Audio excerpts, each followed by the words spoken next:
Operário queimou Bíblias na fábrica. E a Virgem escreveu Novo Destino. Por Antônio de Souza, ex-operário da metalúrgica Santa Luzia. Só assim encontro paz. Porque se não contar, a culpa vai me comer vivo, e o milagre vai parecer mentira. Mas não é.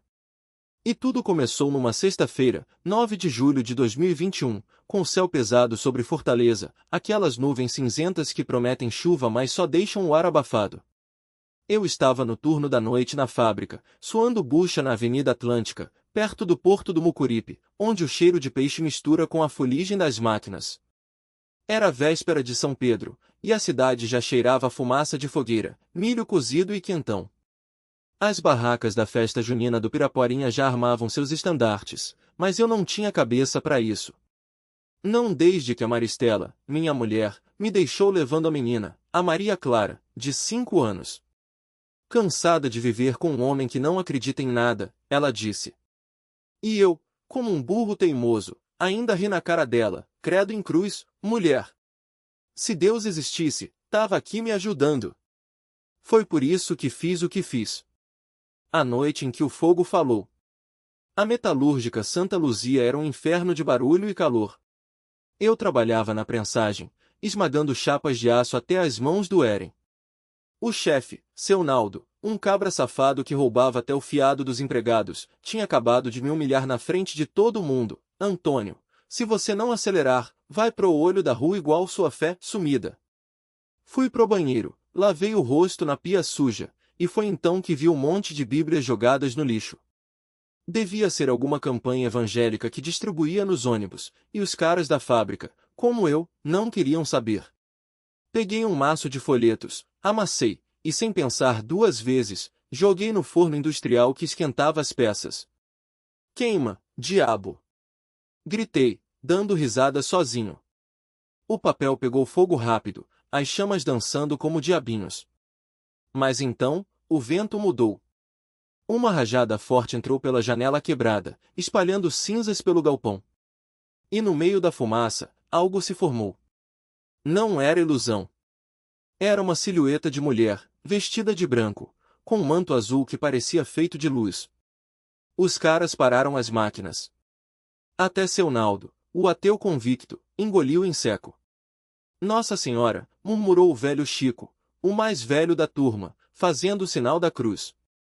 Eu ri, nervoso. Parem com essa bobeira.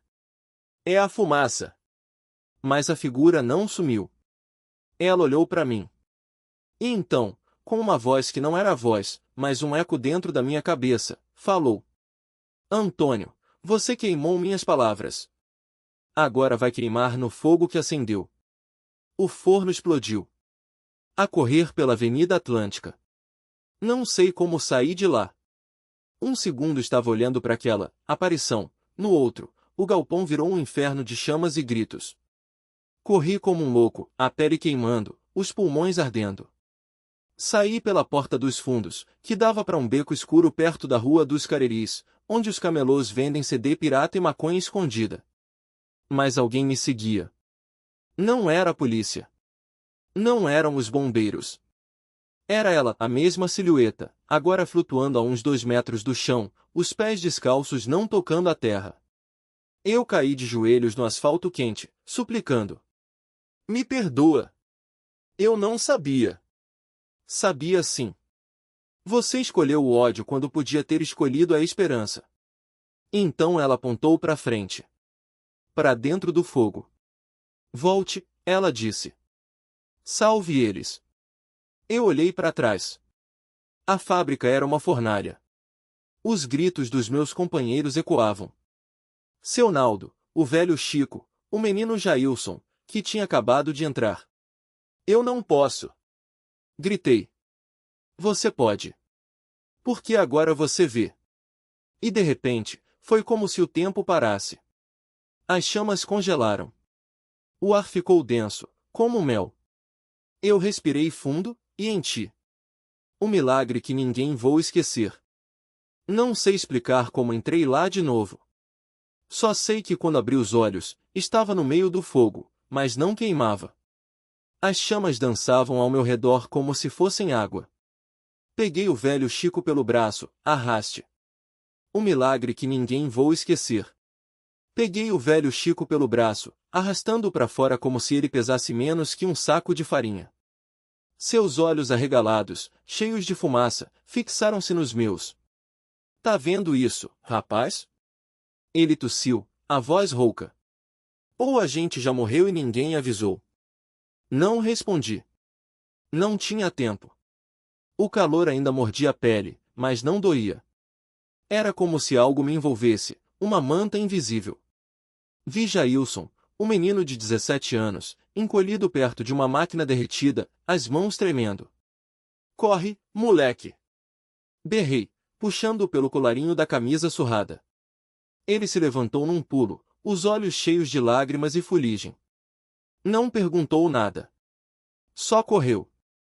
Seu Naldo estava caído perto da porta dos fundos, uma viga sobre as pernas. O suor escorria pelo meu rosto enquanto eu e Chico empurrávamos a madeira carbonizada.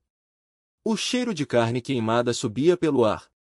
Deixa eu, filho, Chico resmungou, mas suas mãos também tremiam. Não dá tempo! Gritei, sentindo uma força que não era minha. A viga cedeu. Naldo gemeu, mas se arrastou para fora. Quando saímos, a fábrica desabou atrás da gente num rugido. O chão tremeu. Caímos todos no asfalto quente da Rua dos Operários, tossindo, sujos de cinza, vivos.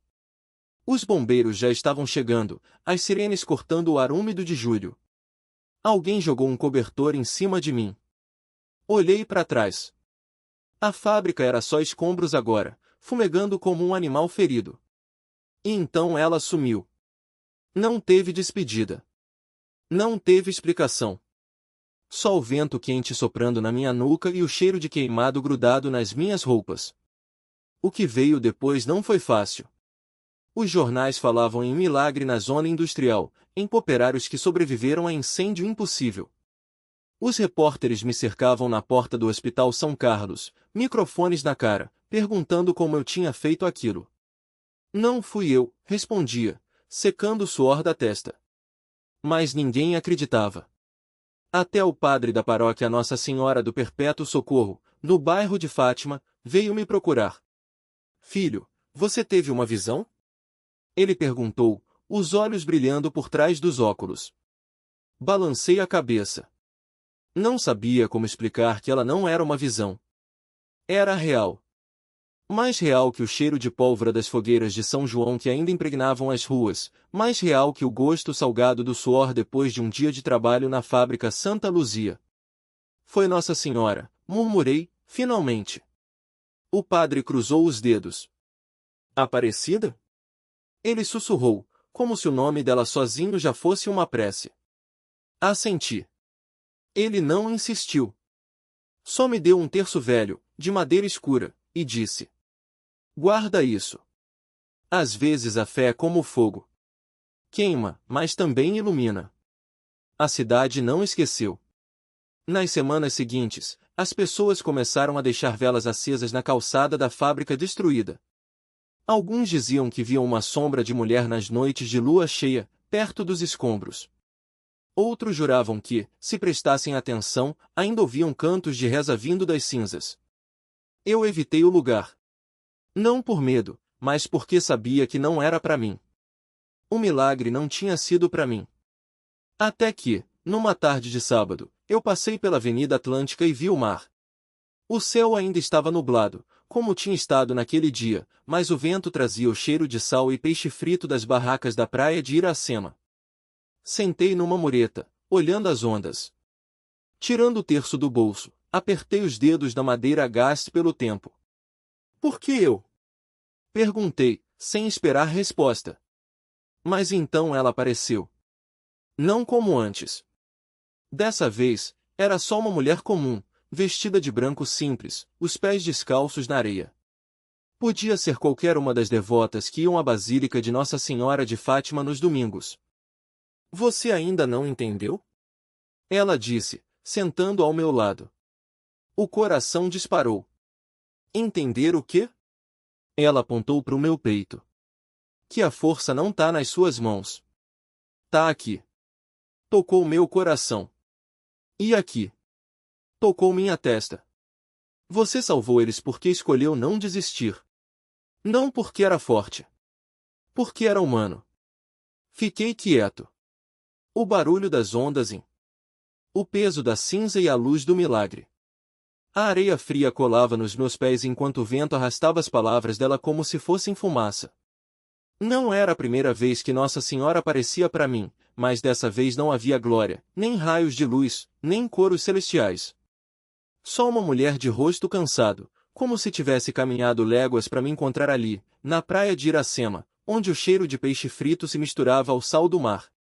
Você acha que foi castigado por queimar aquelas Bíblias? Ela perguntou, como se lesse o peso que eu carregava desde aquele dia na fábrica. Engoli seco.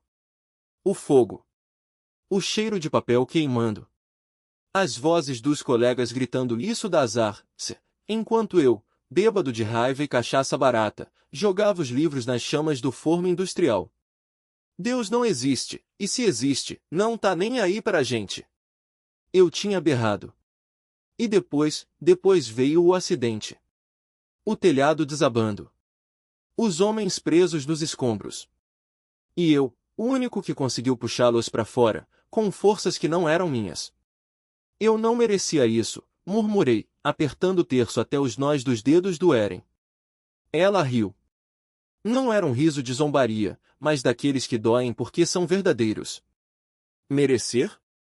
Repetiu, como se a palavra fosse um absurdo.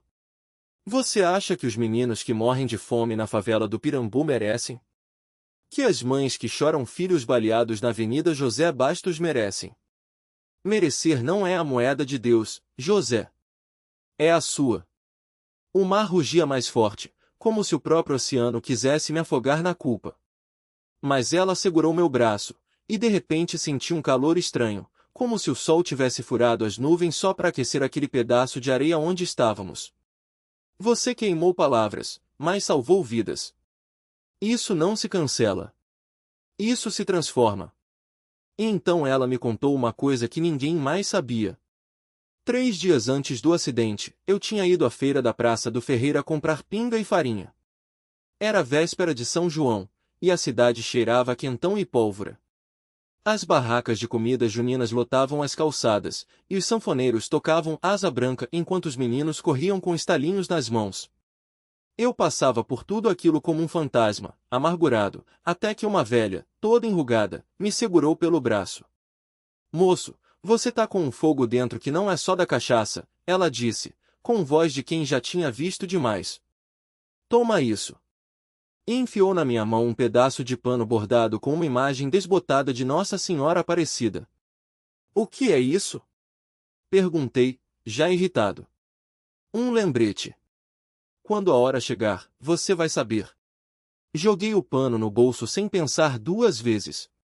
Até que, no dia do desabamento, quando o pó cobriu tudo e eu não enxergava nada, minhas mãos encontraram aquele tecido entre os escombros. E foi como se algo me puxasse para frente, para onde os gritos dos homens estavam. Agora, ali na praia, a mulher de branco olhou para o céu nublado e sorriu. A velha era eu. Meu sangue gelou. Mas, como? Porque o milagre não é só para quem acredita. É para quem precisa. Ela se levantou, e a areia não marcou seus passos, como se ela não pesasse nada. Agora vai. Sua filha tá te esperando. Corri. Corri como nunca tinha corrido antes, pelas ruas de Fortaleza que eu conhecia de memória, a Avenida Duque de Caxias lotada de ônibus, o cheiro de mocotó das barracas da Rua Senador Pompeu, os becos escuros do Benfica onde os meninos jogavam bola até tarde.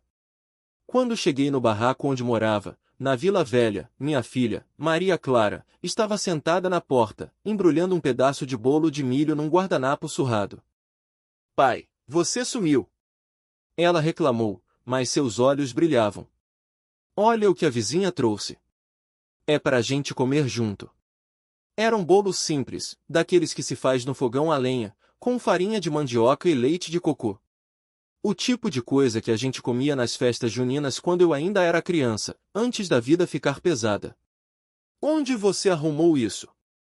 Perguntei, rouco. A dona Chica disse que era pra gente. Falou que a gente precisava. Ela me olhou, séria. Pai, você tá chorando? Não respondi. Só abracei ela com tanta força que ela riu, Reclam. O cheiro de fumaça e milagres. A chuva começou a cair enquanto eu ainda abraçava Maria Clara, grossa como só julho em Fortaleza sabe ser. As gotas batiam no telhado de zinco da nossa casa na Vila Velha, um som que misturava alívio e melancolia. O bolo de milho, ainda quente, exalava um cheiro que me levou de volta aos tempos em que minha mãe, antes de morrer, fazia esses mesmos bolos para vender na feira da Praça do Ferreira.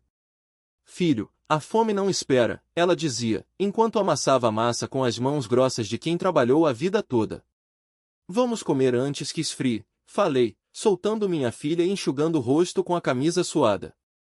Não era só a chuva que molhava meus olhos. Dona Chica, a vizinha, apareceu na porta, com seu vestido florido e o rosário sempre pendurado no pescoço. Ela era daquelas mulheres que pareciam saber tudo antes de acontecer, como se Nossa Senhora lhe sussurrasse segredos no ouvido. Antônio, você precisa ir na fábrica, ela disse, sem rodeios. Tem coisa errada lá. Meu estômago revirou.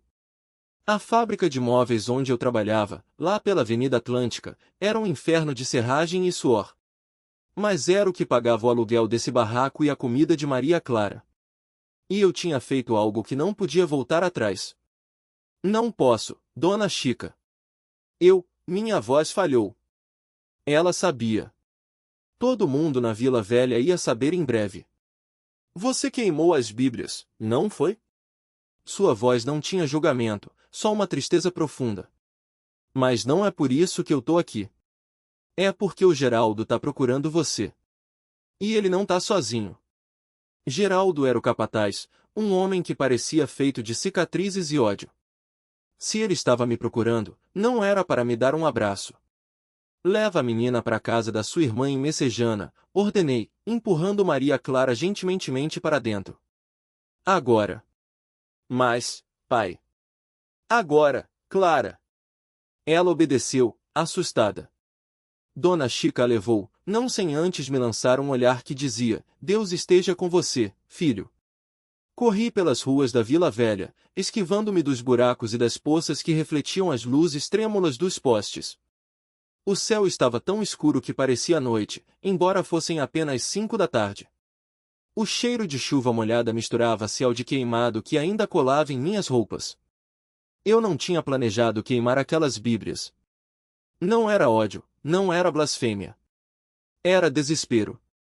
O Geraldo tinha me prometido um aumento se eu trabalhasse no domingo, dia de São Pedro, quando todo mundo estava na festa junina do Piraporã. Mas quando cheguei, ele só riu e jogou um maço de Bíblias velhas no meu colo. Queima isso aí, Antônio. O patrão disse que tá ocupando espaço. Eu hesitei. Aqueles livros tinham cheiro de tempo, de orações, de mãos que os folheavam com fé. Mas o Geraldo empurrou um fósforo na minha direção. Faz ou perde o emprego. E eu fiz. Mas quando as chamas começaram a lamber as páginas, algo dentro de mim quebrou. Não era só papel queimando. Era como se eu estivesse queimando a última coisa boa que me restava. Saí correndo, deixei tudo para trás. E agora, o Geraldo queria minha pele. Cheguei à fábrica pela porta dos fundos, onde os caminhos de terra batida se misturavam com o mato. O barulho das máquinas estava mais alto que o normal, como se estivessem trabalhando em ritmo de guerra. Escondi-me atrás de um monte de caixotes, tentando entender o que estava acontecendo. Foi então que ouvi as vozes. Não acha que ele foi longe demais? Era o João, um colega de trabalho, sua voz trêmula. Ele queimou o que não era dele. Isso é desrespeito, respondeu Geraldo, sua voz áspera como lixa. E desrespeito se paga. Meu sangue gelou. Eles não estavam só me procurando. Estavam me caçando. De repente, um clarão cortou o ar. Não era um relâmpago. Era fogo. As chamas começaram a se alastrar pelos depósitos de madeira, devorando tudo em segundos. O grito de fogo, ecoou pela fábrica, seguido pelo som de corpos correndo, portas batendo, vidros se estilhaçando. Eu deveria ter corrido. Mas algo me segurou ali. No meio do caos, entre a fumaça e as labaredas, vi ela. Uma silhueta de mulher, vestida de branco, com um manto azul que parecia brilhar mesmo no escuro. Ela estava no centro do incêndio, mas as chamas não a tocavam. Seus braços estavam estendidos. Aldo, sua voz áspera como lixa. E desrespeito se paga. Meu sangue gelou. Eles não estavam só me procurando. Estavam me caçando. De repente, um clarão cortou o ar. Não era um relâmpago. Era fogo. As chamas começaram a se alastrar pelos depósitos de madeira, devorando tudo em segundos.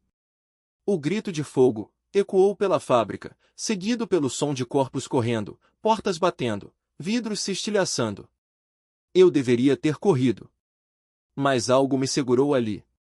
No meio do caos, entre a fumaça e as labaredas, vi ela. Uma silhueta de mulher, vestida de branco, com um manto azul que parecia brilhar mesmo no escuro. Ela estava no centro do incêndio, mas as chamas não a tocavam. Seus braços estavam estendidos para mim, e seus olhos. Deus do céu, seus olhos eram como dois poços de luz. João Maria, a voz não veio dos seus lábios, mas dentro da minha cabeça, suave como o vento que sopra na praia do futuro ao entardecer. Meus joelhos tremiam. Eu conhecia aquela voz. Já a tinha ouvido antes, nas noites em que, bêbado de cachaça e raiva, xingava o céu por ter me tirado tudo, a mãe, o emprego decente, a dignidade. Mas naquela hora, não havia ódio. Só um medo sagrado. Você queimou minhas palavras, mas não queimou minha misericórdia. Ela apontou para o chão. Onde seus dedos indicavam, entre as brasas, uma Bíblia intacta brilhava. Não estava carbonizada. Não estava sequer quente. Eu a peguei com mãos trêmulas, e quando abri, as páginas não tinham letras, só um mapa. Um traçado que eu conhecia bem, a Rua 24 de Maio, no centro, onde ficava a antiga gráfica do seu Zé, meu ex-patrão.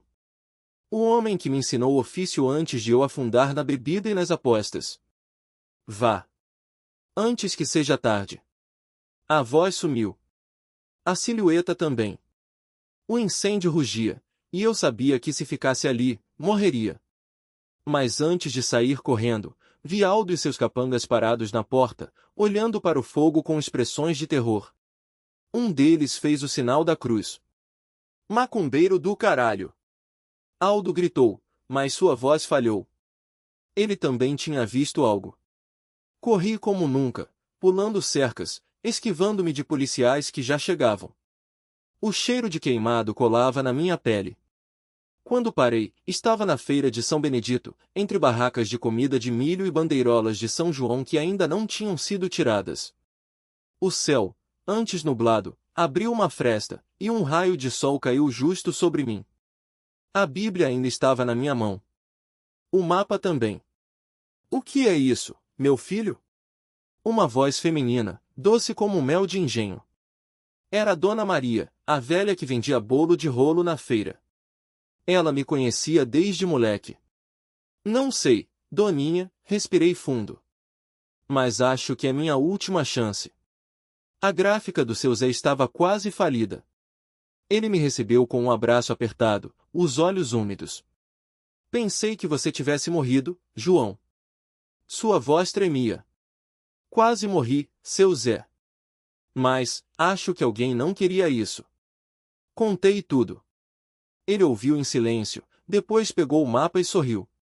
Isso aqui não é só um endereço, rapaz. É um convite. No dia seguinte, a fábrica onde eu trabalhava, e onde tinha queimado as Bíblias, enraivecido com Deus por ter me abandonado, foi notícia: incêndio criminoso. Aldo e seus homens, presos. As provas. Um vídeo que ninguém sabia de onde tinha vindo, mostrando ele jogando gasolina nos depósitos. Eu? Voltei a ser impressor. Mas dessa vez, não era só papel que saía das minhas mãos. Seu Zé me deu uma missão: reimprimir as Bíblias queimadas. E não só isso, distribuí-las de graça nas festas juninas dos bairros pobres, onde as pessoas mais precisavam de esperança. Na primeira entrega, na comunidade do Lagamar, uma criança me perguntou: "Por que o senhor está fazendo isso?" Olhei para o céu, onde as nuvens se moviam rápido, como se alguém estivesse reorganizando o destino. Porque descobri que a fé não é para quem nunca duvidou. É para quem queimou tudo, e mesmo assim, alguém ainda acredita nele. E enquanto as quadrilhas dançavam e os fogos estouravam no ar, eu soube: Nossa Senhora não tinha. Percebi que a verdadeira força está em nunca desistir, mesmo nos momentos mais escuros.